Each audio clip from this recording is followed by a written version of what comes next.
Hey guys, Luigi here and welcome back to the channel. I just wanted to go over the deck that I used to win my Pro Quest this past weekend.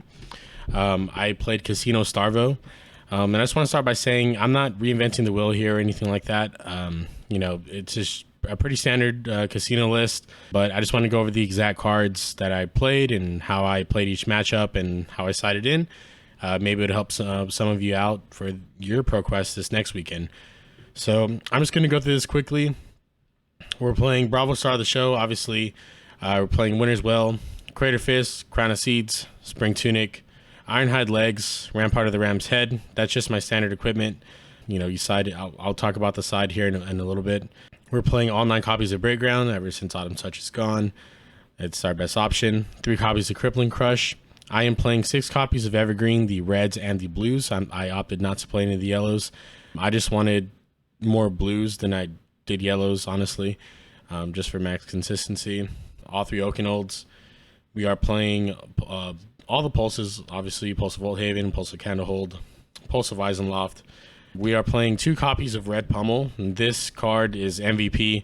This pushes through your crush effects with Crippling Crush and Spinal Crush and Oakenolds that your opponents are trying to fully block out. Once your opponent sees that you have this, they are scared pretty much every turn that you have a counter on Spring Tunic and a floating resource. So it's just a good, mind game there. Playing 3 copies of Spinal Crush, 3 copies of Blizzard, 3 copies of Blink, 3 copies of Channel Lake Frigid, 3 copies of Heaven's Claws, 3 copies of Frostfang. Some people play Icing Counter. I like the Frostfangs just for some, certain turns you might have to play a blue Frostfang and you can threaten the pummel on it, you rip their hand apart. It's pretty good. So I just like the flexibility there. 3 blue Flashes, 3 blue Lightning Surge, 3 blue Shock Strikers, 3 blue Winter's Bites, and 3 blue Winter's Grasp. And I am playing the one of Exposed to the Elements for the Mirror, Oldham. It's also good against Warriors for their Dynamos and for Prism for her Footsteps. So I like this card. I sided out in some matchups, as you'll see here in a little bit. This is my sideboard. I played Heart of Ice, Null Rune, Boots, and Gloves for Kano. 3 blue Lethal Charge. I thought I would like this for Prism, but I played it in my first game that I lost, and I just found no use for it. Honestly, I felt like we had enough tools with Blink and Time Skippers to handle ores enough to where you can get through enough damage, control them for a while until you decide to ignore the ores and go for the kill. So I'm just going to say that the blue Lethal Charges, you can keep them in, but in the finals match against the Prism, I just decided not to play them because I just wanted max consistency. I was just going for the kill, being super aggressive. I just didn't like him. It's just a non-fused card, so I'd rather have the consistency on the fuse. We are running 15 of each element, 15 earth, 15 ice, and 15 lightning. So you can change this slot here for whatever you'd like, or you can play it if you want, but I'm not sold on it. 3 blue polar blasts in the sideboard.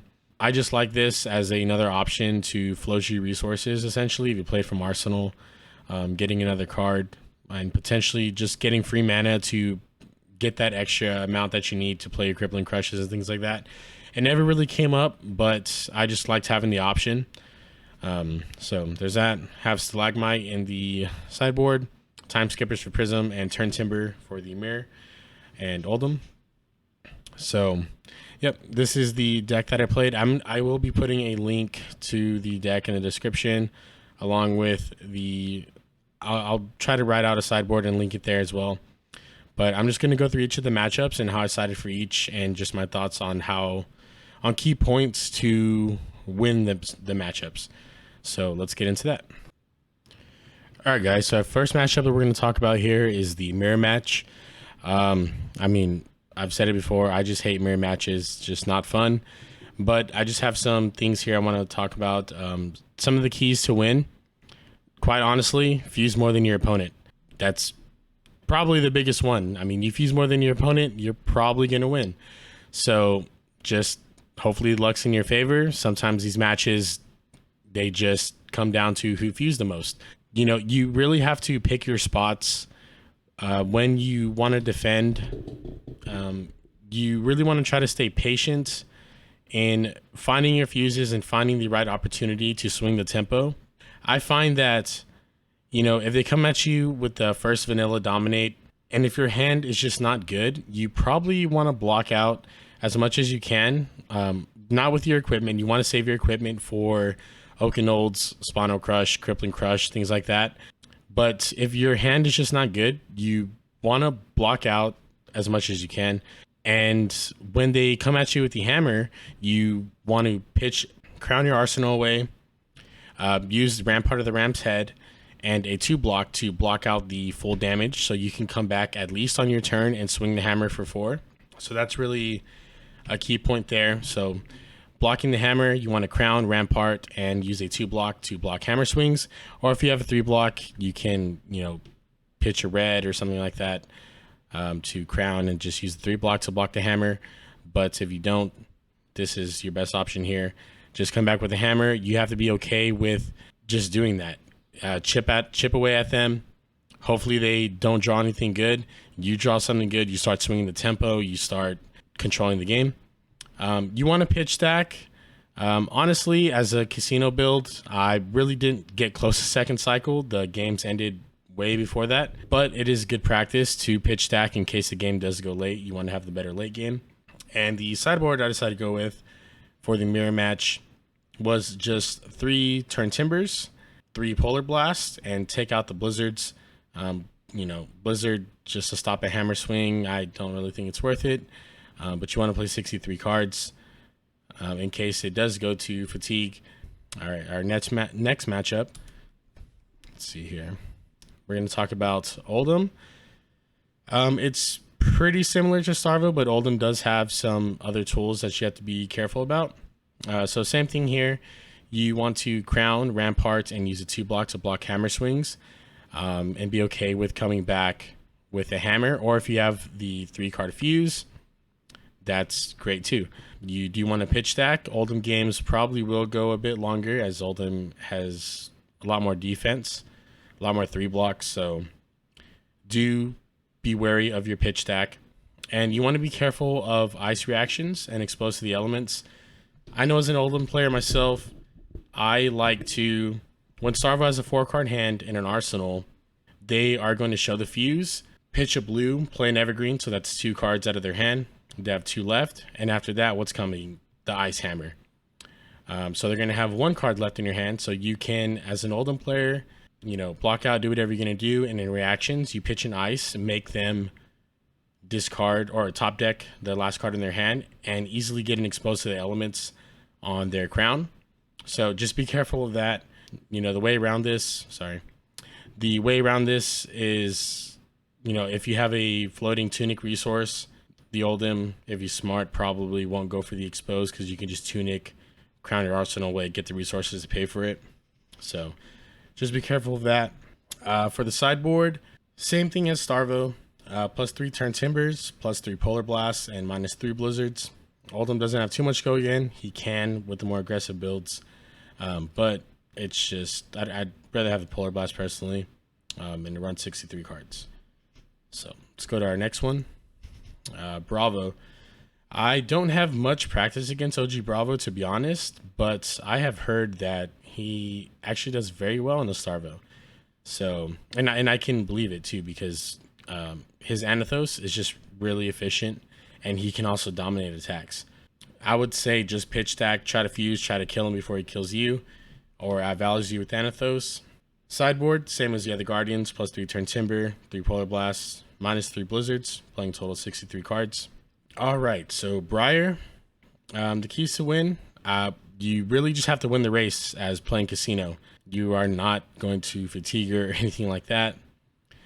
So just win the race, try to fuse, try to just make her have to defend, or she's just going to die before you do. You do have to respect the Mount Heroic turns. These are not fun. She can do an insane amount of damage if you do not respect it. So you do need to block out on the Mount Heroic turns unless you just have some crazy turn and they are not making full use of the Mount Heroic turn, but you just have to see how the situation plays out. But do respect the Mount Heroic turns. They will kill you if you do not. You want to have well-timed Stalagmites. In this matchup, I do like playing Stalagmite for obviously the Frostbite effect and being more aggressive. You just want as much free block as possible. And if you time your Stalagmites well, I would say on average, you want to try to use it to prevent them from swinging Rosetta. And if you do that properly, you will be saving yourself 8 health. So just be on the lookout for that. Look at their resources, how many cards in hand, everything like that, any tricks they might do. Just time your Stalagmite well, and also a well-timed Blizzard. You can't always, make sure you're going to have the Blizzard at the right time. But if you do, just like the Stalagmite, be wary of their resources and just choose a smart time to use it to where it's going to make their turn really awkward. And for the sideboard, I use Stalagmite, the Null Rune Boots for Rosetta. I put in 1 Polar Blast and take out the 1 Exposed to the Elements for a total of 60 cards. So yeah, just key here, win the race. Next we have Chain, another Rune Blade. You want to win the race. Playing Casino, that's pretty much what you're doing this whole time. I did not try to fatigue Chain, especially with this build. You're just trying to race Chain. So win the race, you need to try and get the Husk as soon as possible. It is dire that you do that. If you do not, Chain will most likely win. It's just not feasible to fatigue them, especially if they're a good Chain player. So it is critical that you put enough pressure on them to demand the Husk early, because if you don't, he's just going to chip away at you, and you're never going to be able to find a swing turn to take a turn off and just take his damage, because whatever you come back with, it's just going to be the Husk. You need to get it early, because if you're too low and you have not got it, you're just going to die. Same thing with Briar here. You want to time your Stalagmites well for Rosettas, preferably, and time your Blizzards well if you have them at the right time. And a big thing to timing these is just look what they're searching with their Minnowisms or Belittles. If they're searching for the blue ones, they're fishing for resource, they're probably going to play around your Stalagmite and Blizzard. If they search for the red ones or whatever they're playing, just, keep an eye on the resources at all times to time these well. The sideboard, you play the Null Rune Boots. I put in 1 Polar Blast, -1 Exposed to the Elements, total 60 cards. The next matchup, we are going to talk about Viscera. The keys to win here, pretty much just like every other match, win the race. Well-timed Stalagmite, well-timed Blizzard. Stop Rune Chance unless you have a huge turn. Don't just be taking free damage if all your turn is going to be swinging the hammer. Pitch to stop the Rune Chance, save yourself some damage, fish for the fuse, come back with a huge turn. So sideboard, Null Rune Boots, 1 Polar Blast, take out the Exposed to the Elements, total 60 cards. Lexi, I do not have much practice against Lexi, but I've watched videos like whenever Yuki was playing at the Pro Tour. I would just say just win the race. Again, well-timed Stalagmite, well-timed Blizzard on Rain Razors, things like that. You just want to put so much pressure that Lexi can't do anything, destroy your hand with Cripplings, deny her go-agains with Spinal Crush, things like that. The sideboard, put in Stalagmites, a lot of her arrows. You can stifle her arrows since they are cheap. Making them cost 1 more is huge. Put in a 1 Polar Blast, -1 Expose, 60 cards. Bolton, again, win the race. Time your Stalagmites for the Lumina turns, and time your Blizzards for the Lumina turns. That's really it. You should be able to put enough pressure on Bolton to just make him die before he can set up. Go super aggro. Sideboard, Stalagmite, Polar Blast, -1 Expose, 60 cards. Zerenthia, same thing as Bolton. Win the race. Well-timed Stalagmite, well-timed Blizzard. Just be careful. Familiarize yourself with her attack reactions and know how much damage she can potentially put out. So just be careful of that. And you can also expose to the elements on her Dynamos. This is huge. Dynamos actually get an insane amount of value. So destroying them will really hamper her ability to block. Sideboard, I just put in Stalagmite. All right, we're going to talk about Prism. Keys to win, control ores as much as possible early. You really just want to chip Prism down with the dominate damage and end your turn with swinging at whatever aura she puts into play. As early as, all her early auras, and prioritize depending on what's on the field, the haze banding, merciful, things like that. Prioritize the auras early, but as the game gets later and she gets lower and lower in health, there is going to be a point when you have to know when to pivot and just go for the kill. If not, Prism will be able to get a bunch of auras, most likely. So you just have to recognize when it's time, you have a crazy hand, when it's time to just keep putting on the pressure to where she's going to have to defend or else she's going to die. And on her turn, all she's going to be able to do is maybe pitch a yellow, swing with her auras, or just swing once because she has no cards in hand because she had to defend. So just recognize that. I'd say like when it starts getting to the 15 health threshold, you kind of want to ask yourself, okay, am I safe here to just pivot off the auras and just go for the kill with just dominant attacks and big attacks? So I'd say that's key here. And you can try to get exposed to the elements on the footsteps. That's huge. It really hampers, any little tricks that they're trying to do. She'll be very sad. And you can do this, she decides to, you can bait her into, passing priority. She decides to play Nora. She dumped her hand to do so. You play the exposed, and now she's super sad. And the sideboard, just time skippers, 60 cards, just run it as is. All right, let's talk about Katsu. You shouldn't see many Katsus, but if you do, you should just be able to win the race. The key here is to deny Kodachi hits with Crown and Rampart every turn. Just do not let Katsu get Kodachis off. Do not let him do even bigger than that, because his turns can get crazy if you don't respect it. So just Crown, Rampart, both Kodachis every turn. Just do not let him do anything. You should be fine. Sideboard, 1 Polar Blast, -1 exposed, 60 cards. Kano, keys to win, activate Heart of Ice every turn, and just don't be greedy. You just want to activate Heart, see what they respond with, so you are able to safely block out arcane damage when possible. If he allows a Heart to go through, you should be safe to throw a decent attack at him. Just don't be greedy. Don't dump your hand, go crazy, because he could be baiting you into a big turn. So just be careful of that. Sideboard, Heart of Ice, no rune gloves, no rune boots, 1 Polar Blast, Stalagmite. I don't know, maybe they're playing Nourishing Emptiness or something like that. -1 exposed to the elements, 60 cards. All right, let's talk about Dash. The keys to win here: to win the race, do not let her get set up with all her items. Let her chip you down. You should be able to put enough pressure with the dominates, cripplings, things like that, to where she cannot get set up. She's going to keep having to dump her hands, play immovables, things like that. So just win the race. And on her pistol shots, obviously get Rampart value when possible, unless you just have a huge turn that you know is going to swing the tempo. And for the sideboard, 1 Polar Blast, -1 exposed. Talk about Rhino. Again, win the race. Rhino can actually be a little scary. He's basically doing what you're doing, denying you block with his intimidates. So just Crown of Seeds before he intimidates, see what you get. And you want to have 5-card hands with Tunic. So if you're going for like a triple barraging turn, it's just going to intimidate like 3 of your cards, and you only have 1 to block with. Having a 5-card hand is great, so you can have the 2 cards to block to prevent all the plus damage from barraging beatdown.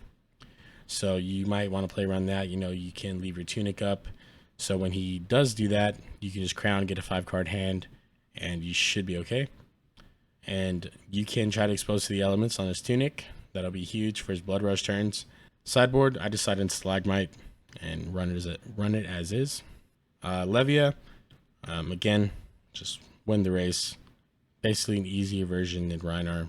So just run Stalagmite, you should be fine. You should be able to put enough pressure to where she can't do anything. And the last one, Azalea. Just kill her. Not much to say here. You could probably take off all your equipment and still win. So yeah, just kill Azalea. And that's pretty much it, guys. That's my deck profile and quick sideboard and matchup guide.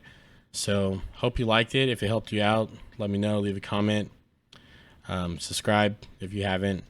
Really appreciate that. So yeah, thank you guys for watching, and see you next time.